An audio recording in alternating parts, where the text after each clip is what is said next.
अंबरपेट आजाद नगर के रूबरू सड़क का काम एक माह से ज़ेर इल्तिबा है, जिसकी वजह से ज़ईफ अफराद और मदरसे के तलबा को दुश्वारियों का सामना है। एक ज़ईफ शख्स यहां से गुजरने के दौरान गिरकर जख्मी हो गया, जिनकी टांग भी टूट गई।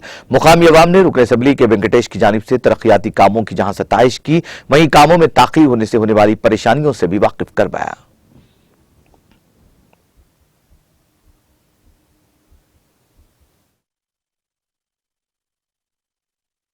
अस्सलाम वालेकुम वरहमतुल्लाहि वबरकातुहू। यहाँ पर लगभग एक महीने से यहाँ पर काम शुरू हुआ कि हम बहुत खुश हो गए कि भाई चलो हमारी बस्ती में काम शुरू हो गया, क्योंकि रमज़ान भी करीब आ रहा।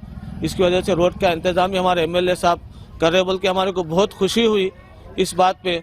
लेकिन ये काम रुक कर एक महीना हुआ, बहुत बड़ी मुश्किल हो रही है यहाँ पे। कल दोपहर के टाइम पे एक बुजुर्ग आदमी का पैर टूट गया गिरने की वजह से, और क्या बोलते हैं उसको स्कूल के बच्चों के लिए ले जाने के लिए। और ये खुसूसन आज़ाद नगर की मेन गली है, क्योंकि ये जो अली के चौराहे से सीधा जो बड़ी गली जो आती है ये आज़ाद नगर की गली है। खुसूसन ये गली को तोड़ के हमको मुश्किल में डाल दिया गया, और मस्जिद के लिए मुसल्लियों को नमाज के लिए आने के लिए परेशानी हो रही है।